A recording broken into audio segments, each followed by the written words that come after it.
Hello dear student, I welcome you again in this Sachchidanand learning channel. आप देख रहे हैं हाफ ईयरली एग्जाम 2021-22 कक्षा 12 का ये साहित्यिक हिंदी है। देखिए, साहित्यिक हिंदी आर्ट साइंस के बच्चों के लिए होती है। साहित्यिक हिंदी और सामान्य हिंदी में सिर्फ डिफरेंस अंतर है कुछ पाठों का। साहित्यिक हिंदी में लेखक और कुछ कवियों के पाठ अलग होते हैं, जबकि सामान्य में कुछ अलग होते हैं। बाकी ग्रामिकल चीजें वही होती हैं। साहित्य के स्टूडेंट इस पेपर को देख लेंगे, उनको काफ़ी बेनिफिट मिलेगा। और यदि पहली बार चैनल पर हो तो चैनल को सब्सक्राइब कर दे फॉर सपोर्ट मी ऑल्सो। देखिए, पहला क्वेश्चन यहाँ पर दिया है, 100 अजान एक सुजान के लेखक हैं। 100 अजान एक सुजान के लेखक, ये 4 विकल्प दे रखा है, आप देख लीजिए। 100 अजान एक सुजान के लेखक रियलिटी में बालकृष्ण भट्ट जी हैं, जो कि इसमें कोई विकल्प नहीं दिया गया है। पेपर सेटर ने ये आंसर, ये क्वेश्चन ही सही से सेट नहीं किया है। क्वेश्चन नंबर 2 देखें, भारतेंदु युग की लेखक हैं। भारतेंदु युग के प्रताप नारायण मिश्र जी हैं लेखक। ठीक है, पहला विकल्प सही है। प्रेम सागर, जो प्रेम सागर किसकी रचनाकार है? ये चारों विकल्प आप देखें, प्रेम सागर पंडित लल्लू लाल जी की रचना है। नेक्स्ट क्वेश्चन देखें यहाँ पर, घ वाला, गोरा बादल की कथा के लेखक हैं कवि गंग जटमल दौलत राम राम प्रसाद निरंजनी। तो गोरा बादल की कथा के जो लेखक हैं वह मलिक मोहम्मद जैसी हैं, जो कि ये चारों विकल्प दिया है, इसमें है नहीं। अगला क्वेश्चन देखें, दिया है लहरों के राजहंस के लेखक, ये 4 विकल्प आपके सामने है। लहरों के राजहंस के लेखक मोहन राकेश जी हैं। ब वाला विकल्प सही होगा। नेक्स्ट क्वेश्चन नंबर 2, आंसू। आंसू किसकी रचना है? जयशंकर प्रसाद जी की, अ विकल्प सही है। प्रिय प्रवास अयोध्या सिंह उपाध्याय हरिऔध जी की है। नेक्स्ट क्वेश्चन है, रीति काल की रचना है। रीति काल की रचना देखे, साकेत, प्रिय प्रवास, गंगा अवतरण, बिहारी सतसई। रीति काल की रचना बिहारी सतसई है, बिहारी लाल जी का है, बिहारी का है। नेक्स्ट क्वेश्चन है, कबीर के जो गुरु थे रामानंद जी थे, स वाला विकल्प सही है।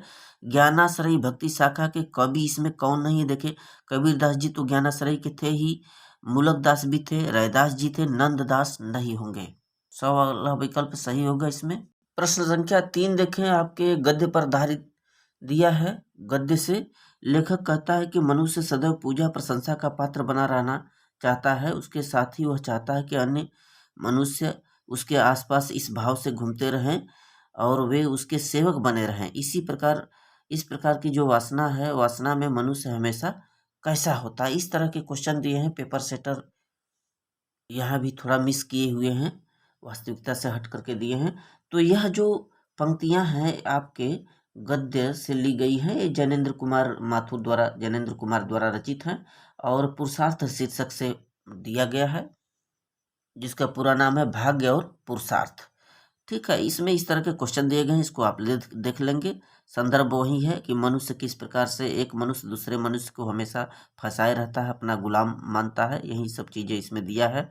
यहाँ लिखा है कि रेखांकित अंश की व्याख्या कीजिए। रेखांकित अंश इस प्रकार है कि इसी प्रकार के वासना में मनुष्य हमेशा कैसा रहता है।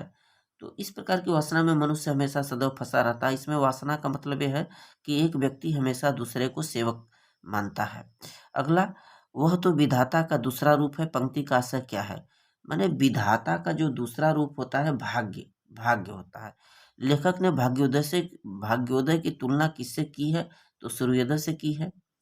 नेक्स्ट क्वेश्चन है, व्यक्ति कब अपने स्वार्थ के वशीभूत हो जाता है? जब अपने बारे में ही हमेशा अपने बारे में सोचता है, किसी की नहीं सुनता, उसको स्वार्थी कहते हैं। क्वेश्चन नंबर 4 देखें। क्वेश्चन नंबर 4 यहाँ पर है, ये जो पद्यांश दिया गया है, देखें, रोकहि जो जो तो अमंगल होए, यहाँ से लेकर के ये दिया है। निम्नलिखित का संदर्भ सहित अर्थ लिखना है, व्याख्या करना है इनका। देखिए, दिया है, रोकहि जो तो तौ अमंगल होए, और प्रेम न सह को कहे पिए जाइए। जो कहे जाऊ न हो, तो प्रभुता जो कछु न कहे तो स्नेह न साइए। तो यह जो पंक्तियां हैं भारतेंदु हरिश्चंद्र जी के द्वारा लिखी गई हैं, प्रेम माधुरी शीर्षक से लिया गया है। इसमें एक नायिका अपनी प्रियतम, अपने उस पति के बारे में कुछ अपनी मनोभाव व्यक्त कर रही है उसके लिए, जो कि परदेश जा रहा होता है, अपना उसका जो पति होता है, और उसको रोकती है, आप मत जाइए। यहाँ पर देखिए, बोल रहा रोकहि जो तो अमंगल होए, कहती है, अपनी भावना को व्यक्त करती हुई वो स्त्री बताती है कि यदि मैं आपको रोकती हूँ, टोकती हूँ, तो ये अमंगल होगा, क्योंकि जो भी व्यक्ति बाहर की तरफ जाता है और बीच में कोई टोक दे, तो वहाँ भारतीयों के अंदर उसको अमंगल माना जाता है। आओ प्रेम नशे को कहे पिए जाइए। आगे बता रही हो नायिका अपने प्रियतम से कि यदि मैं यह भी कह देती हूँ कि आप चले जाइए, तो वहाँ पर जो स्नेह है, प्यार है, वो नष्ट हो जाएगा मेरा। जो आगे देख लिखा है कि अगली पंक्ति में बोला है कि जो कहे जाओ न तो प्रभुता, न तो प्रभुता, प्रभुता माने सत्ता। यदि मैं कह दूं कि हे प्रीतम आप मत जाइए, तो यहाँ पर एक ऐसा लगा होगा कि मैं आर्डर दे रहा हूँ उसके लिए, तो प्रभुता हो जाएगा, उस पर हुक्म चलाना हो जाएगा। जो कुछ न कहे तो स्नेह न साइए। यदि आगे बोलती है कि यदि मैं कुछ भी न कहूँ, तो यहाँ पर मेरा जो प्यार है, प्रेम है, नष्ट हो जाएगा। और जो हरिश्चंद्र कहे तुम्हारे बिनु जी न तो यह क्यों पति आइए।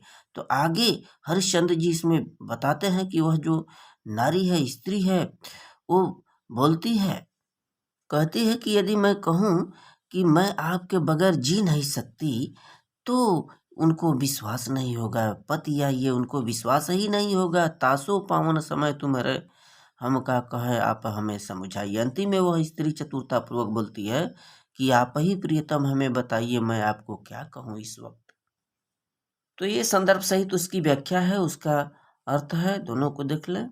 आगे इसमें क्वेश्चन पूछ रहा है कि नायिका द्वारा जगत की किन रीति का उल्लेख किया गया। तो एक नायिका जो है वो चाहती है कि किसी को रोकिए मत, उनको टीका टिप्पणी मत करिए और उनकी बातों का उल्लंघन होगा, और उनको आर्डर भी मत दीजिए। आगे है पद्यांश के भाषा शैली पर प्रकाश डालिए। तो इसमें ब्रजभाषा और मुक्तक शैली का प्रयोग किया गया है, और किस रस का प्रयोग किया गया है, तो श्रृंगार रस की भावना इसमें झलकती है। क्वेश्चन नंबर 5 देख लें। ये साहित्यिक परिचय देना है किसी एक का। एक गद्य से आपके एपीजे अब्दुल कलाम, जो कि मिसाइल मैन थे और उनकी बहुत सी कृतियाँ प्रसिद्ध है, भारत के तीसरे राष्ट्रपति भी थे।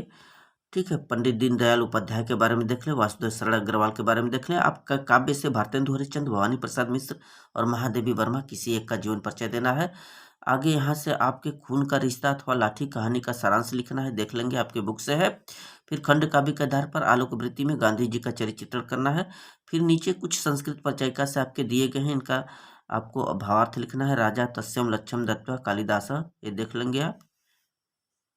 अगला देखिए, अथवा में दिया है श्लोक कोई, परोक्षे कार्यम हंतारम प्रत्यक्षे प्रियवादिनम वर्जे तदृशम मिलम विषम कुंभम पयोमुखम। यानी परोक्षे कार्य हंतारम प्रत्यक्षे प्रियवादिनम।